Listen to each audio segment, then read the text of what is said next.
നമസ്കാരം, ഞാൻ ബൈജു അന്നാർ. നമ്മുടെ ചാനലിലേക്ക് സ്വാഗതം. ഇന്ത്യയിലെ ഇരുചക്ര വാഹന നിർമ്മാതാക്കളിൽ പ്രമുഖരായ എല്ലാവർക്കും തന്നെ ഒരു അഡ്വഞ്ചർ ബൈക്ക് കൂടിയുണ്ട്. എന്നാൽ അക്കാര്യത്തിൽ ഇത്രയും കാലം നമ്മുടെ പ്രിയപ്പെട്ട കമ്പനിയായ TVS വിട്ടു നിൽക്കുകയായിരുന്നു. പക്ഷേ ഇപ്പോൾ ഇതാ TVSൻ്റെ ഏറ്റവും പുതിയ അഡ്വഞ്ചർ ബൈക്ക് വന്നിരിക്കുകയാണ്. അപ്പാച്ചെ RTX 300 എന്നാണ് ഈ ഒരു മോഡലിൻ്റെ പേര്. എല്ലാവർക്കും ബൈജു അന്നാർ യൂട്യൂബ് ചാനലിലേക്ക് സ്വാഗതം.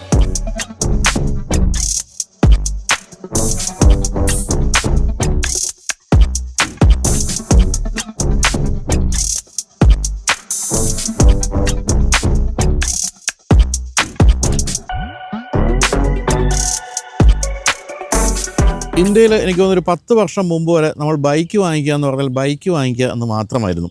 ഒരു പക്ഷേ അത് എൻഫീൽഡിൻ്റെ ബുള്ളറ്റ് ആകാം, അതല്ലെങ്കിൽ ഏതെങ്കിലും 100cc ബൈക്കാകാമെന്നല്ലാതെ പലതരത്തിലുള്ള സെഗ്മെൻറ്റുകൾ ബൈക്കിൽ പതിവില്ലായിരുന്നു. അതായത് അഡ്വഞ്ചർ ബൈക്കെന്നോ ടൂററെന്നോ അല്ലെങ്കിൽ ക്രൂയിസർ അങ്ങനത്തെ ഒരു സെഗ്മെൻറ്റ് വൈസായിട്ട് നമ്മൾ ചിന്തിക്കാറില്ലായിരുന്നു. എനിക്ക് തോന്നുന്നു ഒരു അഡ്വഞ്ചർ ബൈക്ക് എന്ന് പറയുന്ന ഒരു സംഭവം നമ്മുടെ മനസ്സിലേക്ക് കയറ്റി വിട്ടത് ഹിമാലയൻ എന്ന ആ ഒരു മോഡൽ വന്നപ്പോഴാണ്, എൻഫീൽഡിൻ്റെ ഹിമാലയൻ. അതിനുശേഷം ഇങ്ങനെ പലതരത്തിലുള്ള യൂസിനായിട്ട് പലതരം ബൈക്കുകൾ എന്നുള്ളൊരു കോൺസെപ്റ്റ് ഇന്ത്യയിലേക്ക് അങ്ങനെയാണ് കടന്നു വന്നതെന്ന് തോന്നുന്നു.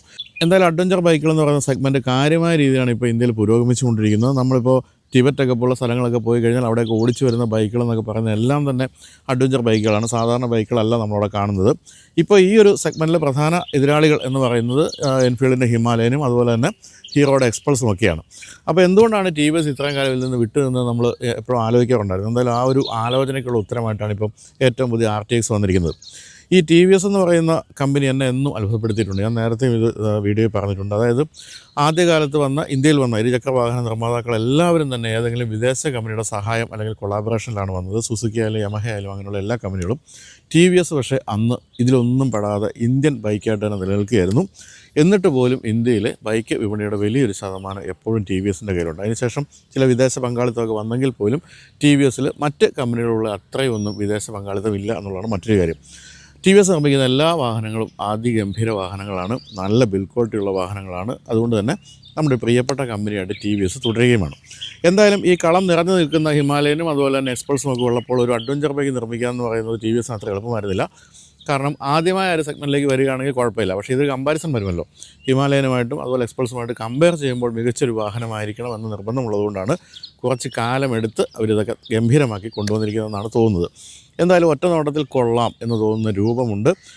ഈ ഹിമാലയനൊക്കെ പോലെ വളരെ ബൾക്കിയായിട്ട് തോന്നുന്ന രൂപമല്ല, കുറച്ചുകൂടി മെലിഞ്ഞ, കുറച്ചുകൂടി എസ്തെറ്റിക്കലി ഭംഗിയുള്ളൊരു വാഹനമായിട്ടാണ് എനിക്ക് തോന്നിയത്. എന്തായാലും ഇതിൻ്റെ പേരിൽ അപ്പാച്ചെ RTX 300 എന്നാണ്. അപ്പോൾ അപ്പാച്ചയുമായിട്ട് എന്തെങ്കിലും ബന്ധമുണ്ടോ എന്ന് ചോദിച്ചാൽ എന്തുകൊണ്ടാണ് ആ പേരിട്ടതെന്ന് അറിഞ്ഞുകൂടാ. കാരണം അപ്പാച്ചയുമായിട്ട് യാതൊരു ബന്ധവും ഇല്ല എന്നുള്ളതാണ് സത്യം. ഇതിൻ്റെ പ്ലാറ്റ്ഫോം ആയാലും അലൂമിനിയം സബ്ഫ്രെയിം ആയാലും അത്ര എല്ലാ കാര്യങ്ങളും തന്നെ, എഞ്ചിനടക്കം എല്ലാം പുതിയതാണ്. ആകെ അപ്പാച്ചയിൽ നിന്ന് ഇതിലേക്ക് വന്നിരിക്കുന്ന സസ്പെൻഷൻ മാത്രമാണെന്നാണ് കമ്പനി പറയുന്നത്. എന്നിട്ട് അപ്പാച്ചെ എന്നാണ് ഇതിൻ്റെ തുടക്കത്തിൽ പേര് പറയുമ്പോൾ അപ്പാച്ചെ RTX 300 എന്നാണ് പറയുന്നത്. അപ്പോൾ ഏറ്റവും പുതിയ എഞ്ചിനടക്കമുള്ള കാര്യങ്ങളെല്ലാം കൊണ്ടുവന്ന് ഗംഭീരമാക്കിയിരിക്കുകയാണ് എന്നാണ് പറയേണ്ടത്. അപ്പോൾ അങ്ങനെ വളരെ പ്രതീക്ഷയോടുകൂടിയാണ് TVS ഈ ഒരു വാഹനത്തെ കൊണ്ടുവന്നിരിക്കുന്നത്. ഇതിപ്പോൾ ഈ വാഹനം സഞ്ജയ് എന്ന ആളിൻ്റെയാണ്. ഇത് കേരളത്തിലെ ആദ്യത്തെ കസ്റ്റമറാണ്, RTXൻ്റെ ആദ്യത്തെ കസ്റ്റമറാണ് സഞ്ജയ്. കാരണം ഇതിൻ്റെ മീഡിയ വണ്ടി വരാൻ കുറച്ച് താമസമുണ്ട് എന്നുള്ളതുകൊണ്ട് സഞ്ജയുടെ അടുത്ത് നിന്ന് നമ്മളിന്ന് വാഹനം എടുത്തുകൊണ്ട് വന്നിരിക്കുകയാണ്. അപ്പോൾ സഞ്ജയോട് നന്ദി പറഞ്ഞുകൊണ്ട് നമുക്ക് RTX 300 ഇനി ഒന്ന് അടുത്ത് കാണാം.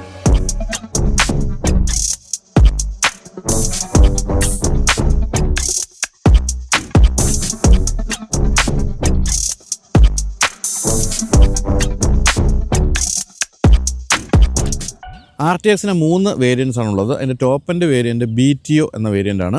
ഇതിപ്പോൾ നമ്മൾ കണ്ടുകൊണ്ടിരിക്കുന്ന ബേസ് വേരിയൻ്റാണ്. ഇതിന് തൊട്ട് മുകളിൽ മറ്റൊരു വേരിയൻ്റ് കൂടിയുണ്ട്. കാഴ്ചയിലെല്ലാം ഏകദേശം ഒരുപോലെ തന്നെയാണുള്ളത്. ചില ഫീച്ചേഴ്സിൻ്റെ കാര്യത്തിൽ മാത്രമേ കുറവുള്ളൂ. ഇപ്പോൾ ഈ ഒരു എൻട്രി ലെവൽ മോഡൽ പോലും ഫീച്ചർ റിച്ചാണ് ഒരു ബൈക്കിനെ സംബന്ധിച്ച് നോക്കുമ്പോൾ എന്നാണ് പറയേണ്ടത്. എന്തായാലും അഡ്വഞ്ചർ ബൈക്കുകൾക്കെല്ലാം ഒരു പൊതുരൂപമുണ്ട്. കാഴ്ചയിൽ പെട്ടെന്ന് നോക്കുമ്പോൾ ഏതാണ് എന്ന് മനസ്സിലാകാത്ത രീതിയിൽ പൊതുരൂപമുണ്ട്. പ്രധാനമായിട്ടും നമുക്ക് പറയാവുന്നത് ഈ ഒരു ടാങ്കിൻ്റെ വലിപ്പവും അതോടൊപ്പം തന്നെ ഈ സൈഡിലൊക്കെ കാണുന്ന ഫെയറിങ്ങുകൾ പോലുള്ള കാര്യങ്ങളൊക്കെ ഏകദേശം ഒരുപോലെയാണ് എല്ലാ ബൈക്കുകൾക്കും. TVS ഏതാണ്ട് ആ ഒരു രൂപം നിലനിർത്തിക്കൊണ്ട് തന്നെയാണ് ഈ പുതിയ ബൈക്കിൻ്റെ രൂപകൽപ്പന ചെയ്തിരിക്കുന്നത്. നല്ല ഭംഗിയുള്ള LED ഹെഡ്ലാമ്പാണ് നമ്മളിവിടെ കാണുന്നത്. അതിൽ 2 എലമെൻറ്റുകളാണ് നമ്മൾ കാണുന്നത്, 2 4. ഇവിടെ TVSൻ്റെ ലോഗോ നടുവിലായിട്ട് കൊടുത്തിരിക്കുന്നു. ഇവിടേക്ക് വരുമ്പോൾ ഗോൾഡൻ നിറത്തിലാണ് ഈ ഒരു അപ്സൈഡ് ഡൗൺ ഫോർക്ക് കൊടുത്തിരിക്കുന്നത്. ടയേഴ്സ് മുൻഭാഗത്ത് 110 സെക്ഷനും പിൻഭാഗത്ത് 150 സെക്ഷനും ടയേഴ്സുമാണ് കൊടുത്തിരിക്കുന്നത്. ഡ്യുവൽ ചാനൽ ABS ആണ് കൊടുത്തിരിക്കുന്നതെങ്കിലും പിൻഭാഗത്ത് നമുക്ക് വേണമെങ്കിൽ ABS ഡീആക്ടിവേറ്റ് ചെയ്യാൻ സാധിക്കും. ടയേഴ്സ് യൂറോ ഗ്രിപ്പാണ്, TVSൻ്റെ തന്നെ യൂറോ ഗ്രിപ്പ് എന്ന് പറയുന്ന ആ ഒരു ടയേഴ്സാണ് കൊടുത്തിരിക്കുന്നത്. വീൽ ട്രാവൽ നോക്കുകയാണെങ്കിൽ മുൻഭാഗത്തും പിൻഭാഗത്തും 180 mm ആണ് കൊടുത്തിരിക്കുന്നത്. എന്തായാലും മുൻഭാഗം കാണാൻ ഭംഗിയുള്ള രീതിയാണ്. ചില എലമെൻറ്റുകളൊക്കെ വളരെ ഭംഗിയായിട്ടുണ്ട്. പ്രത്യേകിച്ച് ഈ ഒരു വീലിൻ്റെ ആ ഒരു ഡിസൈൻ രീതി നല്ല ഭംഗിയുണ്ട്. അത് ഫുൾ ബ്ലാക്കിലാണ് കൊടുത്തിരിക്കുന്നത്. അതുപോലെ ഈ ഭാഗത്ത് കാണുന്ന ഈ ഒരു മഡ് ഗാർഡ് അതിൻ്റെ ഒരു കളർ ഡിഫറൻസും ഒക്കെ മുൻഭാഗത്തെ കുറച്ചൊരു വ്യത്യസ്തമായ രൂപത്തിലേക്ക് മാറ്റുന്നുണ്ട്. എന്നാൽ മഡ് ഗാർഡിൻ്റെ ബാക്കി ഭാഗം എന്ന് പറയുന്നത് ബ്ലാക്ക് കളർ തന്നെയാണ് കൊടുത്തിരിക്കുന്നത്. സൈഡ് പ്രൊഫൈലിലേക്ക് വരുമ്പോൾ ഈ പറഞ്ഞ മുൻഭാഗത്ത് ഈ ഒരു ടാങ്കിൻ്റെ ഭാഗത്ത് വരുന്ന ആ ഒരു ബൾക്കിനെസ് ഒഴിച്ച് നിർത്തിയാൽ പിൻഭാഗത്തേക്ക് വളരെ മെലിഞ്ഞൊരു രൂപമാണ്. ഇത് 12.5 ആണ് ഇതിൻ്റെ ഫ്യൂൽ ടാങ്ക് കപ്പാസിറ്റി. പക്ഷേ 15 ലിറ്റേഴ്സാണ് മറ്റ് അഡ്വഞ്ചർ ബൈക്കുകളെങ്കിൽ ഇതിലൊരു 2.5 ലിറ്റർ കുറവുണ്ട് എന്നാണ് പറയേണ്ടത്. സൈഡ് പ്രൊഫൈൽ നോക്കുമ്പോഴും ടി വി എസിൻ്റെ ആ ബാഡ്ജിങ് ഒക്കെ നല്ല ഭംഗിയായിട്ടുണ്ട്. ഇവിടെയൊക്കെ ഈ ഒരു നിറത്തോട് വൈറ്റ് നിറത്തോട് ചേർന്ന് നിൽക്കുന്ന രീതിയിൽ ആഷ് നിറത്തിലാണ് ഈ സൈഡ് പാനലൊക്കെ കൊടുത്തിരിക്കുന്നത്. ഇവിടെ ഒരു എയർ സ്കൂപ്പ് പോലൊരു ഭാഗമൊക്കെ കാണാം. അതൊക്കെ നല്ല ഭംഗിയായിട്ടുണ്ട്. ചെറിയ ഒരു നെറ്റഡ് ഭാഗവും ഈ ഒരു ഭാഗത്ത് കാണാവുന്നതാണ്. കാല് നന്നായിട്ട് ചേർന്ന് നിൽക്കുന്ന രീതിയിൽ ഇവിടെ ഒരു കട്ടൊക്കെ കൊടുത്ത് അതും ഒക്കെ ഭംഗിയായിട്ടുണ്ട്. അപ്പോൾ സഞ്ജയോട് സംസാരിച്ചപ്പോൾ സഞ്ജയ് പറയുന്നത് സഞ്ജയ് അധികം ഇപ്പോൾ വാങ്ങിച്ചിട്ട് 300 കിലോമീറ്റർ ഓടിയുള്ളൂ. അധികം സിറ്റിയിലാണ് ഓടിച്ചത്. പക്ഷേ സിറ്റിയിൽ പോലും വെൽ ബാലൻസ്ഡ് ആണ് ഈ ബൈക്ക് എന്നുള്ള കാര്യമാണ്. ഈ ഒരു വലിപ്പമൊന്നും ഫീൽ ചെയ്യാത്ത രീതിയിൽ വെൽ ബാലൻസ്ഡ് ആണെന്നാണ് പറഞ്ഞത്. സീറ്റ് ഹൈറ്റ് 185 mm ആണ്. അതുപോലെ ഗ്രൗണ്ട് ക്ലിയറൻസ് 200 mm ഉണ്ട്.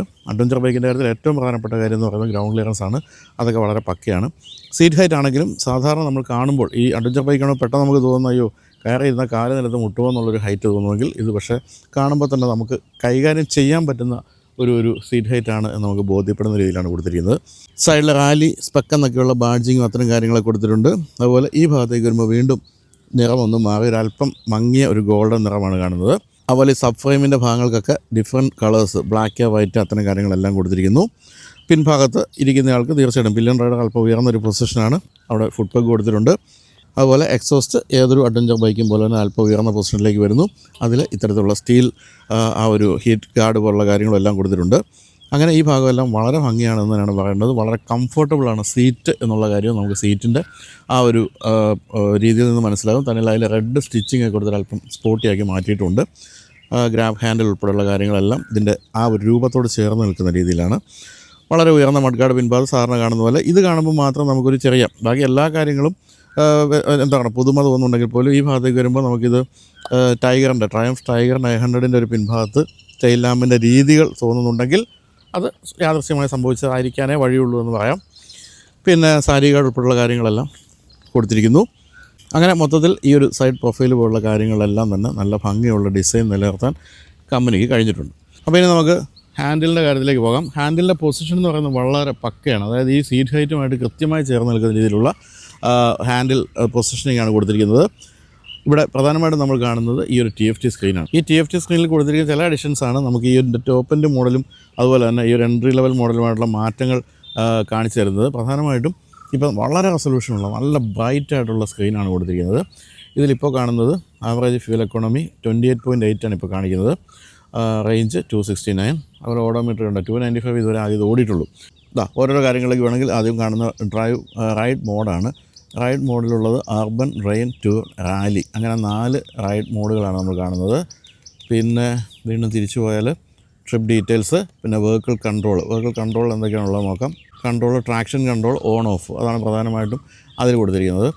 പിന്നെ മൈ വെഹിക്കിളിനെ പറ്റിയുള്ള വെഹിക്കിളിൻ്റെ ഡീറ്റെയിൽസ്, സർവീസ്, പെർഫോമൻസ് റെക്കോർഡ് അത്തരം കാര്യങ്ങളെല്ലാം അതിൽ കാണാം. വീണ്ടും താഴേക്ക് വരുമ്പോൾ ഡിസ്പ്ലേ സെറ്റപ്പാണ് കാണുന്നത്. ഡിസ്പ്ലേ സെറ്റപ്പിൽ custom widgets, display brightness, display theme അത്തരം കാര്യങ്ങൾ. അപ്പോൾ ഇതിൽ പ്രധാനമായിട്ടും അഡീഷണലായിട്ട് നമുക്കിപ്പോൾ ഇതിൻ്റെ ടോപ്പ് എൻഡിലേക്ക് പോകുമ്പോൾ പ്രധാനമായിട്ടും കിട്ടുന്ന 2-3 കാര്യങ്ങൾ ഒന്ന് കിക്ക് ഷിഫ്റ്റർ കൊടുത്തിട്ടുണ്ടെന്നുള്ളതാണ്. മറ്റൊന്ന് ടയർ പ്രഷർ മോണിറ്ററിംഗ് സിസ്റ്റം വരുന്നുണ്ട്. അങ്ങനെയുള്ള ചെറിയ വ്യത്യാസങ്ങളാണ് ഇതിൻ്റെ സെക്കൻഡ് വേരിയൻറ്റിലേക്ക് വരുമ്പോൾ ഉള്ളത്.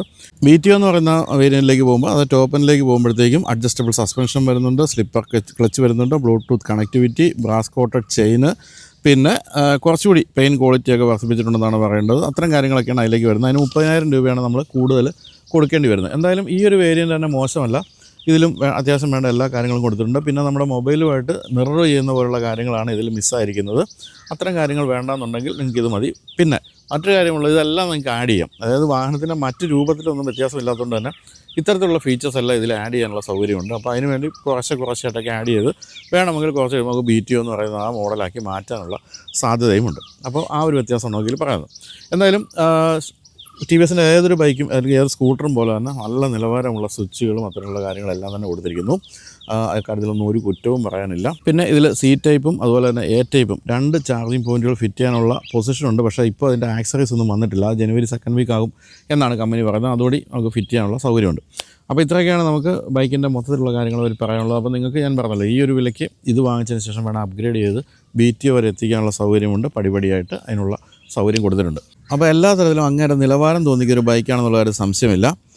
ഇനി നമുക്ക് ഓടിച്ച് നോക്കിയാണ് വേണ്ടത് ബ്രേക്കിംഗ് ഒക്കെ എങ്ങനെയുണ്ടെന്ന്. ബ്രേക്കിൻ്റെ കാര്യത്തിൽ മറ്റൊരു കാര്യമുള്ളത്, ഹെങ്ടെ എന്ന് പറയുന്നൊരു ചൈനീസ് കമ്പനിയുടെ ബ്രേക്കുകളാണ് ഉപയോഗിച്ചിരിക്കുന്നത്. സാധാരണഗതിയിൽ ഗബ്രിയേൽ പോലുള്ള കമ്പനികളൊക്കെയാണ് ബൈക്കുകൾ ഉപയോഗിക്കുന്നതെങ്കിൽ ഇതിൽ ഹെങ്ടെയാണ് ഉപയോഗിച്ചിരിക്കുന്നത്. ഹെങ്ടെയാണ് ഉപയോഗിച്ചിരിക്കുന്നത് മാത്രമല്ല, ഇത്രയും കാലം നിങ്ങൾ ഉപയോഗിച്ചുകൊണ്ട് വന്നുകൊണ്ടിരിക്കുന്ന അപ്പാച്ചയിലൊക്കെ ഉള്ളത് ഹെങ്ടെയാണ് എന്നുള്ളത് കൊണ്ട് തന്നെ മോശം കമ്പനിയല്ല, മോശം ബ്രാൻഡുമല്ല, ചൈനീസ് കമ്പനിയാണെന്നേ ഉള്ളൂ. ബ്രേക്കുകൾ നിർമ്മിക്കുന്ന ഇന്ത്യയിൽ തന്നെയാണെന്നുള്ള മറ്റൊരു കാര്യം കൂടിയുണ്ട്. അപ്പോൾ പലതരത്തിലുള്ള കാര്യങ്ങളാണ് നമുക്കിനി ഓടിച്ച് നോക്കേണ്ടതുള്ളത്. അപ്പോൾ നമുക്കിനി അതിലേക്ക് കിടക്കാം അല്ലേ. അപ്പോൾ ഓടിക്കുന്നതിന് മുമ്പ് പ്രധാനമായിട്ടും നമുക്ക് കേൾക്കേണ്ടത് എക്സോസ്റ്റ് നോട്ടല്ലേ, അത് കേൾക്കാം.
ഏറ്റവും പുതിയ RTX 300 ഡിസൈൻ ചെയ്യുമ്പോൾ ടി വി എസിൻ്റെ മനസ്സിൽ വളരെ പ്രാക്ടിക്കലായ എന്നാൽ എല്ലാ ഓഫ് റോഡ് എബിലിറ്റീസുമുള്ള ഒരു വാഹനം എന്നുള്ളത് നമുക്ക് ഈ വാഹനം ഓടിക്കുമ്പോൾ തന്നെ മനസ്സിലാവും. വളരെ വൈഡായിട്ടുള്ള ഹാൻഡിൽ ബാർ, അത് നമുക്കൊരു ഒരു ലിവറേജ് നൽകുന്നുണ്ട്. കൂടാതെ 835 മില്ലിമീറ്റർ സീറ്റ് ഹൈറ്റ്, സീറ്റിൻ്റെ കുഷനിങ്, അത്തരം കാര്യങ്ങളെല്ലാം തന്നെ ഗംഭീരമാണ്. കൂടാതെ ഫുഡ് പെഗിൻ്റെ കാര്യത്തിലാണെങ്കിലും വളരെ ഒരു ന്യൂട്രലായിട്ടുള്ള ഒരു ആംഗിളിലാണ് അത് പ്ലേസ് ചെയ്തിരിക്കുന്നത്. അതുകൊണ്ട് തന്നെ എത്ര ദൂരം ഓടിച്ചാലും നമുക്കൊരു ക്രാംഡ് ആയിട്ടുള്ള ഫീല് തോന്നുകയില്ല. വളരെ വലുപ്പം തോന്നുമെങ്കിലും 180 കിലോഗ്രാം ഭാരമേ ഉള്ളൂ എന്നുള്ളതുകൊണ്ട് നമുക്ക് ഹാൻഡിൽ ചെയ്യാൻ ബുദ്ധിമുട്ടില്ല. 1430 millimetre wheel base, 200 millimetre ground clearance, ഇത്തരം കാര്യങ്ങളെല്ലാം തന്നെ നമ്മുടെ റൈഡിങ് ഗംഭീരമാക്കുന്നുണ്ട്. പിന്നെ ഇത്തരത്തിലുള്ള ബൈക്കുകൾ ഓഫ് റോഡിനോ അല്ലെങ്കിൽ നമ്മൾ ലോങ് റൈഡിനോ ഉപയോഗിക്കുമ്പോൾ പ്രധാനമായിട്ടും ഹീറ്റിൻ്റെ പ്രശ്നമാണ് ഉണ്ടാകാറുള്ളത്. കാല് കുറേ ദൂരം ഓടിക്കഴിയുമ്പോൾ വാഹനത്തിൻ്റെ താഴെ നിന്നും എഞ്ചിനിൽ നിന്നുള്ള ഹീറ്റ് നമ്മുടെ കാലിലേക്ക് അടിക്കുന്നൊരു വലിയ പ്രശ്നമുണ്ടല്ലോ. അത് പരിഹരിക്കാൻ വേണ്ടിയിട്ടാണ് മുൻഭാഗത്ത് താഴെയായിട്ട് വളരെ സേഫായ രീതിയിൽ ഒരു പ്ലേറ്റ് കൊടുത്തിരിക്കുന്നത്. ആ പ്ലേറ്റ് എന്ന് പറയുന്നത് ഹീറ്റ് താഴേക്കാണ്, കാറ്റടിക്കുമ്പോൾ ഹീറ്റ് താഴേക്ക് പോകുന്നു. അതുകൊണ്ട് തന്നെ ഇപ്പോൾ സ്ഥിരമായിട്ട് ഈ വാഹനം ഓടിക്കുന്ന സഞ്ജയ് പറയുന്നത് ഏതാണ്ട് 80% ഹീറ്റ് റിഡക്ഷൻ അതുകൊണ്ട് സംഭവിക്കുന്നുണ്ടെന്നുള്ള കാര്യമാണ്. വളരെ ചെറിയ വേഗതയിൽ, അതായത് ഇപ്പോൾ 5 കിലോമീറ്റർ വേഗതയിൽ പോയാൽ പോലും വളരെ വെൽ ബാലൻസ്ഡാണ് ഈ ഒരു വാഹനം എന്നുള്ളതാണ് ഏറ്റവും പ്രധാനപ്പെട്ട കാര്യം. ഒട്ടും ഹെവിനെസ് നമുക്ക് അനുഭവപ്പെടുന്നതില്ല. അതുകൊണ്ട് തന്നെ ഓഫ് റോഡിലൊക്കെ തീർച്ചയായിട്ടും അത് വളരെ ഗുണം ചെയ്യുന്നൊരു കാര്യവുമാണ്. ബ്രേക്കിംഗ് പെർഫോമൻസും മികച്ചത് തന്നെയാണ്. അതും ഓഫ് റോഡിൽ പ്രധാനപ്പെട്ട ഒരു കാര്യം തന്നെയാണ്. ആ ഒരു ഫീഡ്ബാക്കും മോശമല്ല.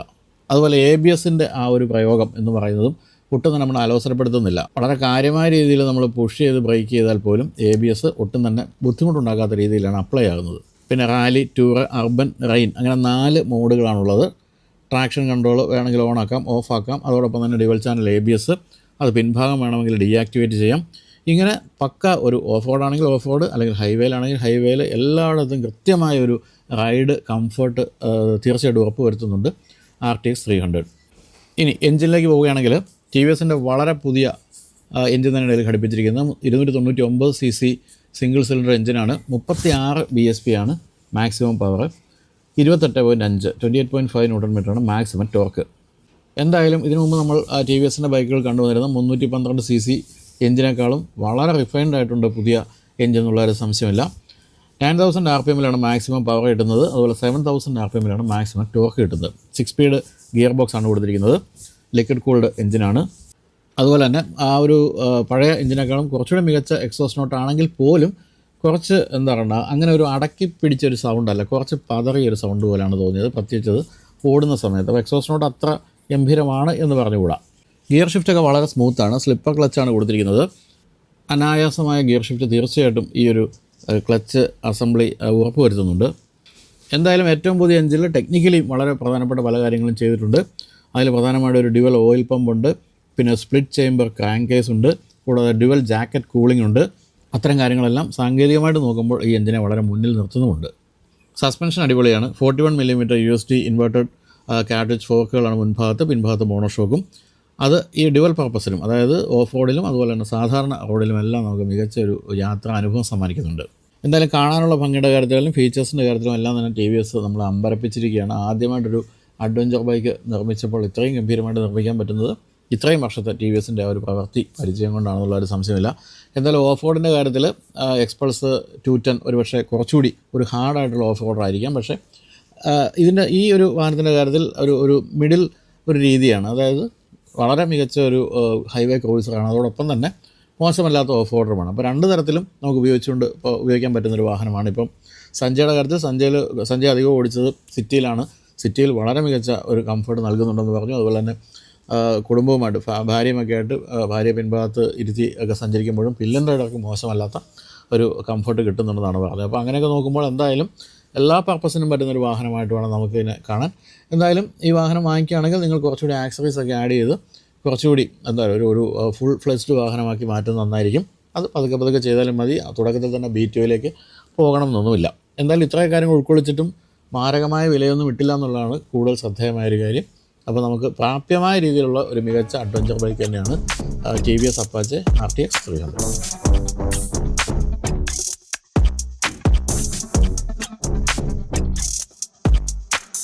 അപ്പോൾ ഇനി വിലയിലേക്ക് പോവുകയാണെങ്കിൽ 3 വേരിയൻസ് ആണല്ലോ. ഒന്ന് 99, 1,99,000 രൂപ തൊട്ട് B2 എന്ന് പറഞ്ഞ ടോപ്പിൻ്റെ മോഡൽ എത്തുമ്പോൾ 2,34,000 രൂപ വരെയാണ് ഈ വാഹനത്തിൻ്റെ എക്സ്ഷോറൂം വില എന്ന് പറയുന്നത്. B2 എന്ന് പറഞ്ഞാൽ ബിൽഡ് ടു ഓർഡർ എന്നുള്ളതാണ് B2 എന്നുള്ള ആ ഒരു പേരിൻ്റെ ചുരുക്കപ്പേരിൻ്റെ വിസ്തൃത രൂപമെന്നാണ് പറയേണ്ടത്. എന്തായാലും അഡ്വഞ്ചർ വിപണിയിലേക്കുള്ള TVSൻ്റെ ഈ ഒരു കുതിച്ചുചാട്ടം എന്ന് പറയുന്നത് തീർച്ചയായിട്ടും തുടക്കം വളരെ ഗംഭീരമായിട്ടുണ്ട്. എന്തായാലും അതായത് ട്രയംഫൊക്കെ പോലെയുള്ള വമ്പൻ കമ്പനികളുമായിട്ട് പിടിച്ചു നിൽക്കാൻ പറ്റുന്ന രീതിയിൽ ഇന്ത്യൻ കമ്പനിയായ TVSന് ഇത്തരം മോഡലൊക്കെ നിർമ്മിക്കാൻ പറ്റുന്നതിന് വലിയൊരു സംഭവം തന്നെയാണ്. ഒട്ടും നിലവാര തകർച്ചയില്ലാത്ത രീതിയിലാണ് ഓരോ കാര്യങ്ങളും ചെയ്തെടുത്തിരിക്കുന്നത്. അതിന് തീർച്ചയായിട്ടും അഭിനന്ദനം അർഹിക്കുന്നുണ്ട് TVS മോട്ടോഴ്സ്. TVSൻ്റെ കാര്യത്തിൽ ഏതൊരു മോഡൽ എടുത്താലും ഈ ഒരു നിർമ്മാണ നിലവാരം തീർച്ചയായിട്ടുമുണ്ട്, ഡ്യൂറബിലിറ്റി ഉണ്ട്. അത്തരം കാര്യങ്ങളെല്ലാം വളരെ മുന്നിലാണ് TVS. ഇപ്പോൾ ഇലക്ട്രിക് വാഹന വിപണിയിലും TVS മുന്നേറിക്കൊണ്ടിരിക്കുകയാണ് എന്നുള്ള കാര്യത്തിൽ സന്തോഷമുണ്ട്. അപ്പോൾ എന്തായാലും നിങ്ങൾ ഒരു അഡ്വഞ്ചർ ബൈക്ക് എടുക്കാൻ തീരുമാനിക്കുന്നുണ്ടെങ്കിൽ തീർച്ചയായിട്ടും ഓടിച്ച് നോക്കേണ്ട ഒരു ബൈക്ക് തന്നെയാണിത്. വിലയുടെ കാര്യത്തിലായാലും റിഫൈൻമെൻറ്റിൻ്റെ കാര്യത്തിലായാലും എല്ലാ കാര്യത്തിലും മറ്റ് വാഹനങ്ങളുമായിട്ട് ഒപ്പം നിൽക്കുന്ന ഒരു മികവ് ഈ ഒരു വാഹനത്തിനുണ്ടെന്നുള്ള കാര്യത്തിൽ സംശയമില്ല. അപ്പോൾ അത്രയും പറഞ്ഞുകൊണ്ട് അവസാനിപ്പിക്കുന്നു. വീഡിയോ എല്ലാവർക്കും നന്ദി.